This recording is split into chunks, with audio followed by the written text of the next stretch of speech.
ಅದು bus stand ಕೂಡ ಮನೆ ಬುದ್ಧಿ ಪೂಜೆ ಮಾಡಿದ್ವಿ. 120 ಕೋಟಿ ಅಲ್ವಾ, 120 ಕೋಟಿ ರೂಪಾಯಿ ದೊಡ್ಡ ಒಂದು ಬಸ್ ಸ್ಟ್ಯಾಂಡು ಕೂಡ ಸ್ಯಾಂಕ್ಷನ್ ಆಗಿದೆ.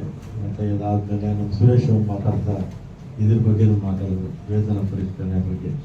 2016 ನಾನು ಇದೇ ಇಲಾಖೆ ಮಂತ್ರಿ ಆಗಿದ್ದೆ ಅಲ್ವಾ.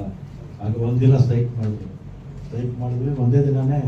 ಆಗ ಮುಖ್ಯಮಂತ್ರಿ ವಿದೇಶಕ್ಕೆ ಹೋಗ್ಬೇಕಾಗಿತ್ತು, ಇದು ಗೊತ್ತಲ್ಲ, ಇನ್ಸಿಡೆಂಟ್ ಆಯಿತು. ಆಮೇಲೆ ಅವತ್ತು 12% ನಾವು ತೀರ್ಮಾನ ಮಾಡಿದ್ವಿ. ಡೇಟ್ ಯಾವ್ದು ಹಾಕಿದ್ವಿ ನಾವು, 1/1/16 ಅಂತ ಹಾಕಿದ್ವಿ ಅಲ್ವಾ. 20ರಲ್ಲಿ ಹಾಕಬೇಕಾಗಿತ್ತು, ಏನೋ ಕರೋನಾ ಇತ್ತು. 21ರಲ್ಲಿ ಕರೋನಾ ಇತ್ತು.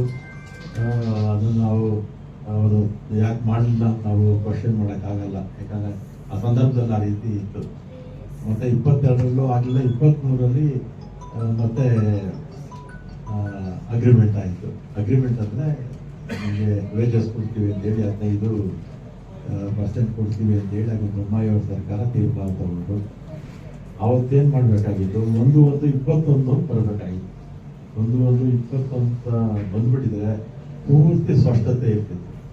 ಸ್ಪಷ್ಟತೆ ಇಲ್ಲದೆ ಇರೋದ್ರಿಂದ ವಕೀಲರು ಕೋರ್ಟ್ಗಳಲ್ಲಿ ವಾದ ಮಾಡ್ತಾರಲ್ಲ, ನಮ್ಮ ಚೀಫ್ ಮಿನಿಸ್ಟರ್ ವಕೀಲರಲ್ವಾ, ಅವರು ಈ ಪಾಯಿಂಟ್ ಇಟ್ಕೊಳ್ತಾರೆ, ನೀವು ಇನ್ನೊಂದು ಪಾಯಿಂಟ್ ಇಟ್ಕೊಳ್ತೀರ,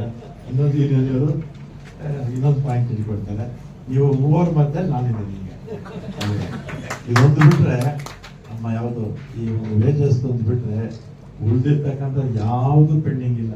ಎಲ್ಲ ಪ್ರಮೋಷನಿಂದ ಹಿಡಿದು ಯಾವುದು ಒಂದು ಕೂಡ ಪೆಂಡಿಂಗ್ ಇದ್ದಿಲ್ಲ, ಎಲ್ಲರೂ ಅಪ್ಡೇಟ್ ಮಾಡಿದ್ದೀವಿ ಇಲ್ವಾ. ಯಾಕಂದ್ರೆ ಅದನ್ನು ಬಿಟ್ಟರೆ ಉಳಿದಿರ್ತಕ್ಕಂಥದ್ದು ಯಾವುದು ನಮ್ಮ ಹತ್ರ ಒಂದಿನಾನು ನಮ್ಮ ಫೈಲ್ ನಮ್ಮ ಹತ್ರ ಬಾಕಿನೇ ಇರೋಲ್ಲ. ಇವನ್ ಪ್ರಮೋಷನ್ಸು ಅಷ್ಟೇ, ನಮ್ಮ ಇಲಾಖೆ ಇರ್ಬೋದು, ನಮ್ಮ ಹಿಂದೆ ಇದ್ದಂಥ ವಿದ್ಯಾ ಇಲಾಖೆ 3 ಚೆನ್ನಾಗಿರೋದ್ರಲ್ಲಿ ಎಂಪ್ಲಾಯೀಸ್ ಅದು ಅಷ್ಟೇ ಅಪ್ಡೇಟ್ ಮಾಡ್ತಾ ಇದ್ದೀವಿ. ನಾನು ಗೃಹ ಮಂತ್ರಿ ಆಗಿದ್ದಾಗಲೂ ಅಷ್ಟೇ ಎಲ್ಲ ಅಪ್ಡೇಟ್ ಪ್ರಮೋಷನ್ಸು ನನ್ನ ಫೀಲ್ಡಲ್ಲಿ ಸಿಕ್ಕಿದಷ್ಟು ಯಾರ ಫೀಲ್ಡಲ್ಲೂ ಸಿಗೋಲ್ಲ ಮಾಡ್ತಾ. ಇದೊಂದು ಇಶ್ಯೂ ಇದಾದರೂ ಮುಖ್ಯಮಂತ್ರಿಗಳಿಗೆ ಮನೆ ಕೂಡ ಜ್ಞಾಪಿಸಿದೆ, ಕರೆದು ಇದಕ್ಕೊಂದು ಅಂತಿಮವಾಗಿ ಏನಾದರೂ ಒಂದು ರೂಪ ಅವರೇ ಕೊಡಬೇಕು. ಹಣಕಾಸು ಮಂತ್ರಿಗಳಂದರೆ ಮತ್ತು ಅಷ್ಟು ಬಿಟ್ಟರೆ ಉಳಿದಾಗೆ ನಮ್ಮ ಎಂಪ್ಲಾಯೀಸ್ಗೆ ಈಗ 1 ಕೋಟಿ ರೂಪಾಯಿ ಒಂದು KSRTC BMTCನಲ್ಲಿ 1.5 ಕೋಟಿ ಮಾಡಿಬಿಟ್ವಿ. ಆಕ್ಸಿಡೆಂಟ್ ಆಗಿ ತೀರೋದ್ರೆ ಮೊದಲು 50 ಲಕ್ಷ ಇತ್ತು, 1 ಕೋಟಿ ಆಯಿತು. ಇದು ಮೊನ್ನೆ 1.5 ಕೋಟಿ ಒಡಂಬಡಿಕೆ ಆಯಿತು. ಆಕ್ಸಿಡೆಂಟ್ ಆಗಿ ಸತ್ತರೆ ಡ್ಯೂಟಿಲಿ ಇರಲಿ ಇಲ್ಲದೆ ಹೋಗಲಿ. ಇವ್ರು ಮಿಲಿಟರಿನಲ್ಲಿ ಎಷ್ಟು ಬರೀ 60 ಲಕ್ಷ ಕೊಡೋದು ಸರ್ವಿಸಲ್ಲಿ ಇದ್ದಾಗ್ತದೆ. ಆಮೇಲೆ ಸರ್ವಿಸ್ ಅಂದರೆ ಕೆಲಸದಲ್ಲಿ ಇಲ್ಲದೆ ಇದ್ದಾಗ ಸತ್ತರೆ ಸರ್ವಿಸಲ್ಲೇ ಅಷ್ಟು 60 ಲಕ್ಷ ಕೊಡಲ್ಲ, 40 ಲಕ್ಷ ಏನೋ ಕೊಡ್ತಾರೆ ಅಷ್ಟೇ. ಆಮೇಲೆ ನಮ್ಮ BMTC ನೌಕರರು ನಿಮ್ಮ ಗ್ರ್ಯಾಚ್ಯುಯಿಟಿ ಮತ್ತು ನಿಮ್ಗೆ ಏನೇನು ಬರಬೇಕು ಅದ್ರ ಜೊತೆಗೆ 60 ವರ್ಷಕ್ಕಿಂತ ಮುಂಚೆ ತೀರೋದ್ರೆ ಅವ್ರಿಗೂ 10 ಲಕ್ಷ ರೂಪಾಯಿ ಮಾಡಿದ್ವಿ. ಮನೆ KSRTCನಲ್ಲಿ 20 ಲಕ್ಷ ಮಾಡಿದ್ವಿ. ಸ್ವಲ್ಪ ಹಣ ಮಿಕ್ಕಿತ್ತು, ಅದರಿಂದ MD ಅವ್ರು ಕೇಳಿದ್ರು ಮಾಡಿ ಅಂತ ಹೇಳಿದ್ರೆ ಆದೇಶನೂ ಆಗೋಯಿತು. 60 ವರ್ಷಕ್ಕಿಂತ ಮುಂಚೆ ಯಾರಾದರೂ ತೀರೋದ್ರೆ 20 ಲಕ್ಷ ರೂಪಾಯಿ ಅಧಿಕವಾಗಿ ಬರುತ್ತೆ. ನಿಮ್ಗೆ ಏನು ಬರಬೇಕು ಅದ್ರ ಜೊತೆಗೆ. ಮತ್ತು ನಮ್ಮ ಆಕ್ಸಿಡೆಂಟ್ ಆಗಿ ಯಾರನ್ನ ಬಸ್ಸಲ್ಲಿ ಪ್ರಯಾಣಿಕರು ತೀರೋಗ್ಬಿಟ್ರೆ 25,000 50,000 ಕೊಡೋರು, ಹಾಸ್ಪಿಟ್ಲು ಟ್ರೀಟ್ಮೆಂಟ್ ಕೊಡ್ತೀವಿ ಅಂತ ಹೇಳೋರು. ಆಮೇಲೆ ಇನ್ಶೂರೆನ್ಸ್ ಕ್ಲೈಮ್ ಮಾಡಿ ಅಂತ ಹೇಳೋರು.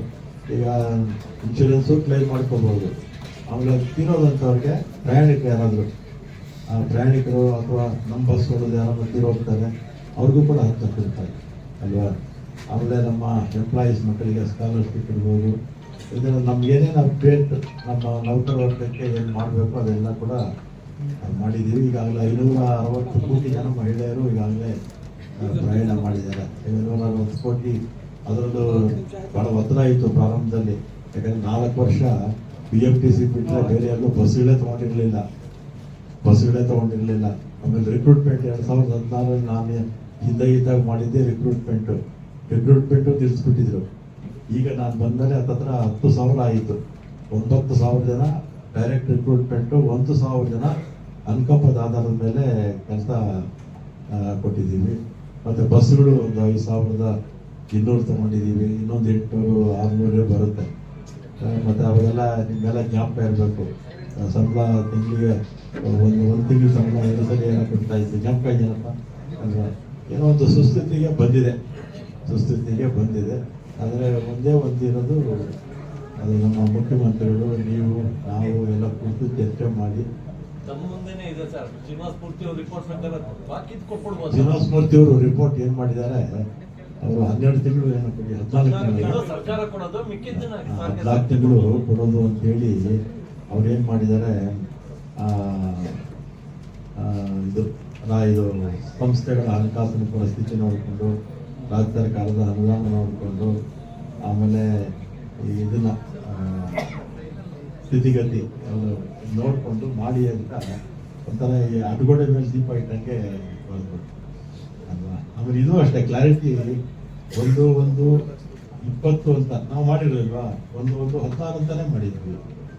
ಅದರಿಂದ ಏನಾಗಿದೆ, ನಮ್ಮ ಚೀಫ್ ಮಿನಿಸ್ಟರ್ ಅದಕ್ಕೆ ಸ್ಟಿಕಾನ್ ಆಗಿದ್ದಾರೆ. ನಮ್ಮ ಚೀಫ್ ಮಿನಿಸ್ಟರು ಅವರು ಒಳ್ಳೆಯವರು, ಬಗ್ಗೆ ಅದೇ ವಿಶೇಷವಾಗಿ ಹಿಂದುಳಿದ ವರ್ಗದವರು ಅಥವಾ ಆರ್ಥಿಕವಾಗಿ ಹಿಂದುಳಿದ ವರ್ಗದವರು ಅಂತಲ್ಲ, ಆರ್ಥಿಕವಾಗಿ ದುರ್ಬಲರು ಕೂಡ ಇರ್ತಕ್ಕಂಥ ಮುಖ್ಯಮಂತ್ರಿ ಅವರು. ಇದನ್ನು ನೋಡೋಣ ಏನಾಗುತ್ತೆ. ಎಲ್ಲರಿಗೂ ಧನ್ಯವಾದ.